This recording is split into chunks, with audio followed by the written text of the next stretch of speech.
Bismillahirrahmanirrahim. Assalamu alaikum. I hope you all are fine and staying safe and happy. I am your social study teacher, Ms. Farheen, and I welcome you all to your social study class.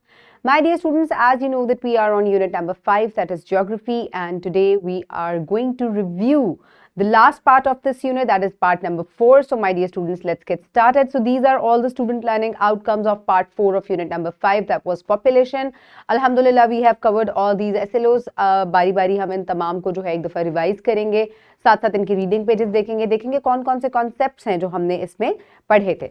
So my dear students, let's get started. So my dear students, जब हमने lecture start किया था इसका population का part 4 का, तो हमने growth rate और पॉपुलेशन डेंसिटी जो है उसके बारे में हमने पढ़ा था कि किस तरीके से जो है टाइम के साथ साथ जो पॉपुलेशन का इंक्रीज है उसको हम ग्रोथ रेट कहते हैं, वेयर एज कितने नंबर ऑफ पीपल जो हैं पर स्क्वायर मीटर में रहते हैं उनको हम कहते हैं पॉपुलेशन डेंसिटी. और फिर हम इसको थिकली पॉपुलेटेड कहते हैं when there are more people in per square kilometre, और अगर there are less people per square kilometre तो दैट इज थिनली पॉपुलेटेड.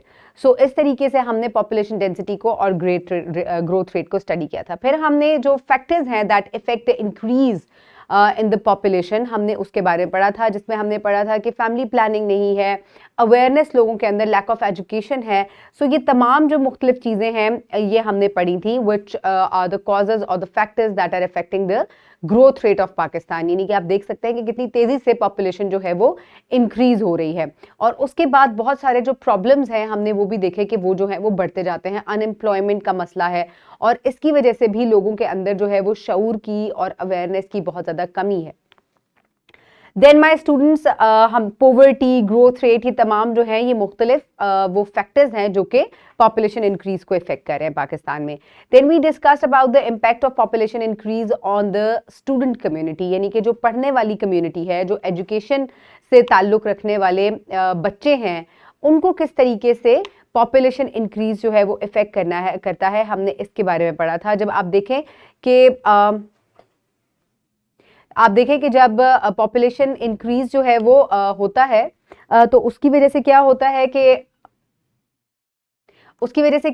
कि जब जो स्टूडेंट्स हैं वो क्लास में बैठे होते हैं, तो आप देखें कि अगर पॉपुलेशन किसी एरिया की ज़्यादा है और वहाँ स्कूल बिल्डिंग्स जो हैं वो कम है, तो उसकी वजह से क्लासरूम्स में ज़्यादा स्टूडेंट्स होंगे और उसकी वजह से बच्चों को फैसिलिटीज़ कम मैसर होंगी. टीचर का जो फोकस है बच्चों के ऊपर वो बहुत ज़्यादा कम हो जाएगा और अल्टीमेटली जो लर्निंग है बच्चों की, the outcome that we expect, वो बहुत ज़्यादा कम होता जाएगा एज एक्सपेक्टेड. कि जहाँ पे बच्चे कम हैं और जो थिनली पॉपुलेटेड क्लासरूम्स होते हैं, ओवर क्राउडेड नहीं होते, वहाँ टीचर जो है वो ज़्यादा फोकस करके बच्चों को पढ़ा सकती है. बच्चों के पास जो डिस्ट्रैक्शंस हैं वो कम होती हैं और वो होल हार्टेडली अपनी पढ़ाई के ऊपर या लर्निंग के ऊपर जो है बच्चे फोकस कर सकते हैं. सो इस वजह से ओवर क्राउडेड होने से या ओवर पॉपुलेशन का जो है वो स्टूडेंट कम्युनिटी के ऊपर भी बहुत ज़्यादा इफेक्ट है. ओके माय डियर स्टूडेंट्स, सो ये हमने मुख्तलिफ पॉइंट्स थे जो कि हमने डिस्कस किए थे उस पर.